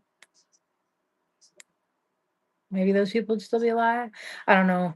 I also believe when God wants you, God's gonna take you regardless of, like, what's going on. So, maybe he would have taken him anyway, but maybe not in such a ridiculous, horrible, terrifying fashion. I don't know. But he was found guilty. He's put on death row. There's another dude on death row from Palestine who shook his baby to death, beat his baby to death. And I worked in the ER, the local ER in administration, not while it happened. Like I came after the fact, but like I worked all like a majority of the nurses and the doctors and the staff was the same because it hadn't been too terribly long. And they were like, he can say what he wants. He can ask for all the appeals that he wants. We saw this child when she was brought into the ER. We worked on this baby. We did the x-rays on this baby. We know. Like, and I trust them. Like, I've known them long enough to know that they're conscientious and they don't talk shit just to talk shit. So I don't doubt that he is also probably 100% guilty and in need of being put down. But and I know in the comments of one of the that last little short that I posted about like how I'm gonna branch ever so slightly off and do like Texas death row. Um, they were like, I don't know if I can get behind. I think it was 10 said, I don't know how I feel about the death penalty. And I was like, I'm for it, like it may not be everybody's cup of tea, but like I'll take it one step further. I think however you hurt somebody, however you kill somebody, should probably be the way in which that you go out, right? Like if you stab somebody, shoot somebody, set somebody on fire, torture them until they die. Gear up, my man, because, like, that should happen exactly to you. Or I shouldn't just say man, even though most of them on death row are men, but man or woman, like, that should be how you go out. Like, I 100% believe it. Like, I don't know, I mean, like, I'm sure it is a deterrent because, like, I don't think anybody goes into wakes up one day and goes, "Oh, I would very much like to die by lethal injection," but for all I know, it's like going under anesthesia, and once you're under anesthesia, you don't know or care, and then they stop your heart and lungs, right? So, probably much more peaceful than they deserve, especially that bad bitch who, like, cut the baby out, that Taylor broad who cut, like, the baby out of that poor woman and now she's on death row, and now she's, like, pitching a hissy saying, like, "My mentals." Well, girl, this was a plan. This was some shit that you had, like, worked on, and, like, they say that you, like, weren't just friends with this chick and she happened to be pregnant. Like, you literally found yourself a pregnant broad to befriend, knowing the whole time that this is what you're gonna do. Like, I would 100% be down for her to be gutted like a fish. Like, you didn't think nothing about it when you did it to this woman who just wanted to survive long enough to, like, have her baby and have her baby live. Like, I am disinclined to, like, care about your feelings at this point. But maybe I am just a hateful old heifer, and I'll take that. I'll take that title all day long. Like, maybe that would be a little bit more of a deterrent. I don't know if necessarily, and I think we had this discussion in another one of my comment sections about,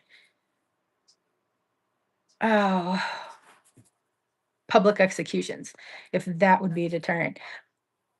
I don't know if it would be because I don't think that person would care. That person wouldn't be like, "Catch me by my good side." Like, I don't wanna go.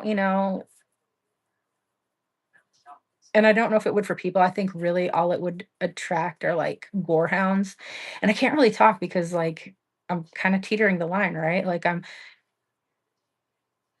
nearish to, like, that community. Like, I was the person who was a late teenager and, like, going on rotten.com and looking at all that, like, crazy foul shit.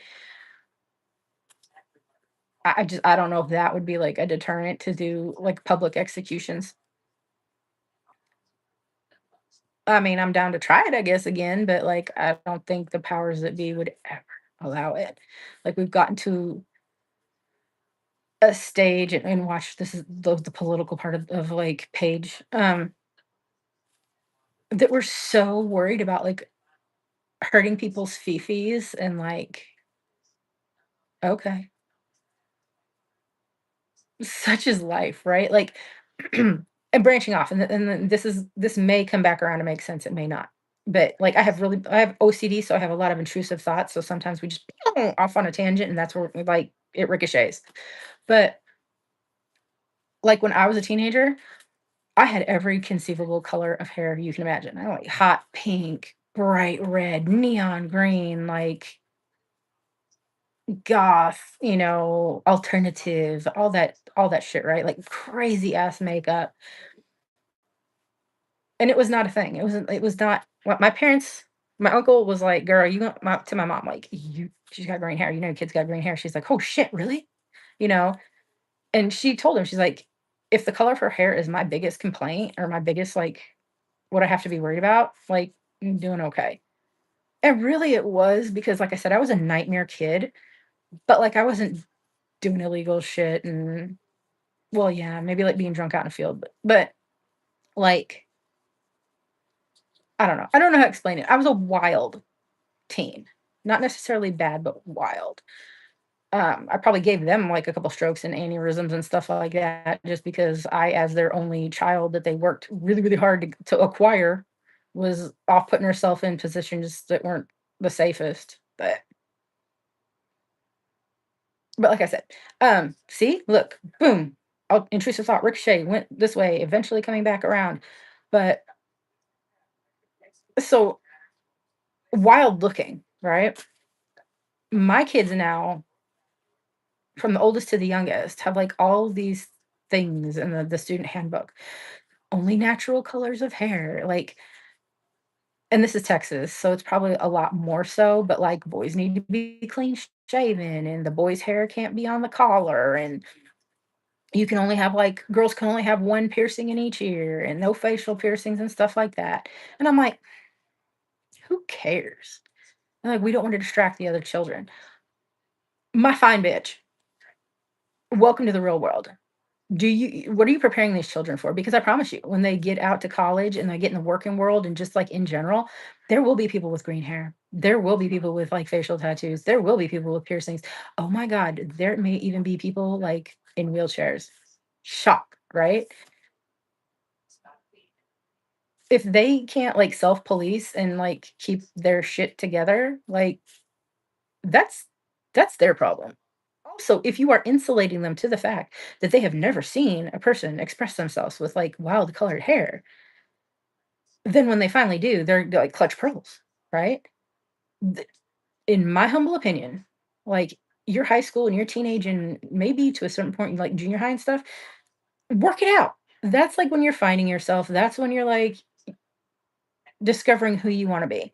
If I keep you locked up in a tower your entire life, and then at 18 years old, I turn your ass loose into the free world and when you go to college, and all of the sudden, there are people with different ideas and different ideals and people who disagree with like what you believe and people with oh my god hot pink hair like I've done you a disservice. Like my whole job as a parent is to like to protect you, to keep you alive, right?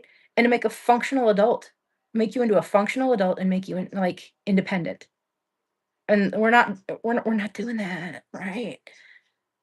Like and I am to an extent a helicopter parent.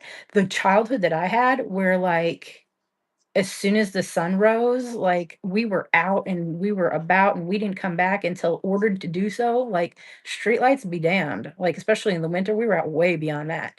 Like running the roads. If you grew up in on the outside of Chicago, like I grew up in DuPage County, we had a prairie path, which used to be railroad. And then when they that was defunct and they took the tracks up, they made like a jog slash biking path, and that thing was forever long. We get on our bikes and we would like pedal all the way out to Batavia, which was like 20 miles away one way. And we were like 9, 10. Yeah. We'd grab a couple of dollars to get like drinks somewhere or, like, or we would just suck until we got home. Like, would I freak out if my kids did that? Yeah, probably. Absolutely. Right. But I don't know if that's just because the era is so different or if it's because the stuff I've experienced, like where Amanda was literally making the same trip that she made every single day for years and years and years, and something happened to her, or if regardless, like if Amanda had lived and was alive right now and was doing her thing and raising babies and or whatever she chose to do with her life, like if I would still be this way. I know when I was pregnant with my daughter, I somehow came across this website and I don't even know if it still exists. It was called badbreeders.com and it would post all these news updates about people who had abused their children, had killed their children, who had left their children with like the boyfriend of the week and the boyfriend had done horrible things and killed the child. And like parental or like pregnancy hormones already like having really really bad untreated at that time OCD. Like man, like I just sit and cry and read this shit, but like couldn't break myself of doing it. So is it that and how to word it? There's more of this disturbing shit happening in the world. Like we've crossed some imaginary arbitrary line in the sand where we're creating murderers and kidnappers and rapists like at a higher rate, at a higher frequency? Or was this same gnarly shit happening at the same ratio? Like, right? Like our population has gone up. So, in regards to like for every 100 people, one piece of shit, right? Like, is it the same as it's always been? And just now we are. more knowledgeable of it because it's posted on the internet instantaneously. It's not like it has to reach a regional newspaper who publishes it, and then maybe it's picked up by, like, a slightly larger town, and then possibly it gets, like, displaced to the national, like, media. So, I don't know how to ask the question, like, there have always been complete assholes and pieces of shit and, like, people who are gonna kill, rape, and abuse. Are there more of them today? Like, as society, like, did we flip some kinda, like, asshole switch and, like, now we're just creating them, like, at a more rapid pace? Or is it just that we have the ability to know about it more than we did then? Like, were we more insulated? I don't know. I feel like we have been absolutely, like, everywhere. Like, we've gone from, like, Brandy to Amanda to Jeremy to, like, I don't even know what, like, all around and back again. But especially Shay, if you're still here. I think I'm gonna cut out for now, so I'm gonna make the little one some lunch and play around the house a little bit and do all those good things. But I think I'm gonna take off. But thank you so much for like listening to me rant and rage and ramble and doing all the things. Yeah. More about from social media. Yeah. Like that was my thought too. That like there's still the same amount of people like assholes out there. It's just that now like they've got more and faster media coverage. Uh, and I don't know if that's like done a service or a disservice to us. I mean, a service in the fact that like if you someone is missing, we get that information really, really so much faster than was possible in the olden days. And so maybe we can find them, especially with the Amber Alerts and things like that. But at the same time, maybe a disservice because we now seem to have this expanding faction of people who want to become, I would say famous, but infamous. Like the people who absolutely idolize the Columbine shooters. They literally have, like I think they call themselves, like, Columbiners. Like, they've got a name for themselves. Like, people who are like, "Ooh, Dylan, ooh, Eric," and, like, lust these, like, psychotic assholes and want to be like them, and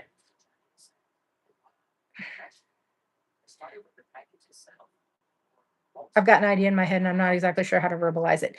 They wanna become famous or infamous or whatever word they're using in their brain at the time, and the quickest, easiest way to do something like that without having to have any kind of like talent or ability or anything like that would make a normal person famous is to do something atrocious, right? It worked for Eric and it worked for Dylan and Santa Fe down here and Uvalde. Like they were insta famous, right? People still talk about them, still say their name. People still make documentaries on them, and then here's somebody else, right? Who's and didn't we? I mean, like, I don't know.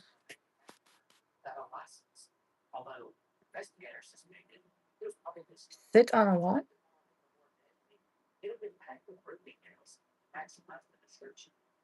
I don't think I understand.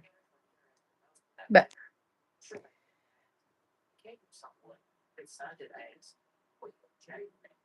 I got distracted. See, my train of thought derailed. Now I don't know where we're gonna end up. But and like school shootings, when did that like become the thing? Like it once again, as a teen who like had some thoughts and like maybe attempted some thing at a certain point in time that like would have, would have, should have, could have ended very badly. Like I never wanted to bring anybody take anybody else down with the ship. Like if you feel a certain kind of way about yourself, your life is your life. Would I recommend it? Absolutely not, especially knowing what I know now. Like it is a absolutely permanent like solution to a very, very temporary problem. So, but if you are depressed, if you are feeling a certain kind of way, if you think that there's no escape and you have really like gotten yourself to the point where you would like to exit, right? Permanently. What about that makes you want to take other people down with you? Especially people who are like absolutely unrelated to your situation.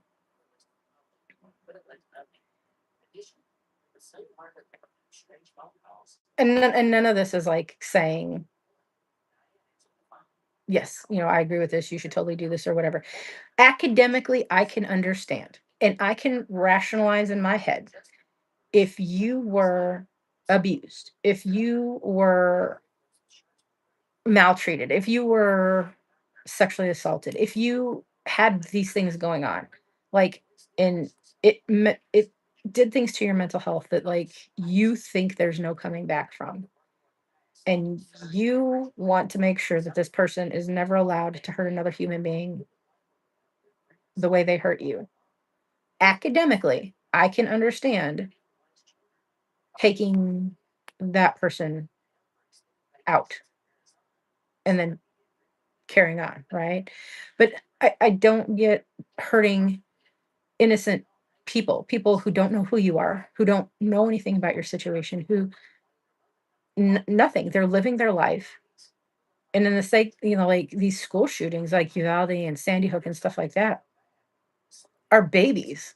Like they're nowhere close to even being cooked yet, right? Why they gotta go? Like